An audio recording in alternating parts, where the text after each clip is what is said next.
یہاں پر میں یہ کمپلیمنٹری حدیث 6 نمبر پر بیان کرنا چاہتا تھا. وہ صحیح بخاری کتاب المغازی چیپٹر میں انٹرنیشنل نمبرنگ کے مطابق 4460 نمبر حدیث ہے, نبی صلی اللہ علیہ وسلم کے وفات والے چیپٹر کے اندر,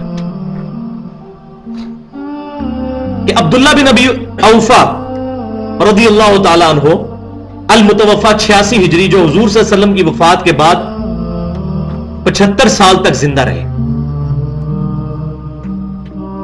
آپ رضی اللہ تعالیٰ عنہ آخر میں فوت ہونے والے صحابہ میں سے.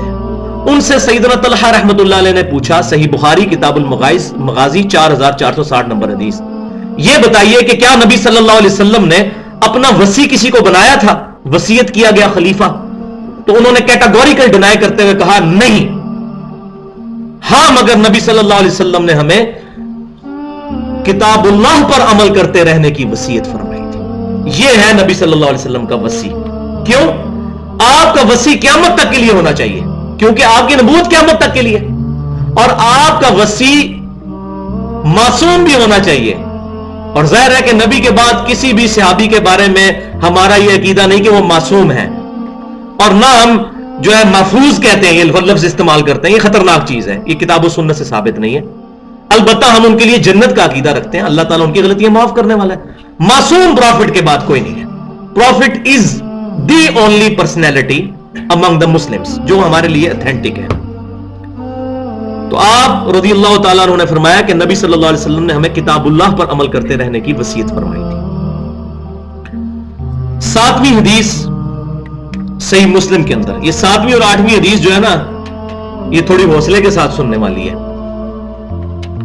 صحیح مسلم کے اندر کتاب صلاۃ المسافرین میں 1897 نمبر حدیث ہے انٹرنیشنل نمبرنگ کے مطابق, اور راوی ہیں سیدنا عمر رضی اللہ تعالی عنہ. وہ کہتے ہیں کہ اللہ تعالیٰ, نبی صلی اللہ علیہ وسلم نے بیان فرمایا, اللہ تعالیٰ اس کتاب کی وجہ سے قوموں کو عروج دے گا, اور اس کتاب کی وجہ سے قوموں کو ذلیل کر دے گا, پستی کا شکار کر دے گا, جس کی آج زندہ مثال امت مسلمہ ہے. تو ڈاکٹر اقبال نے اسی حدیث کو ٹرانسلیٹ کرنے کی کوشش کی تھی جواب شکوہ میں.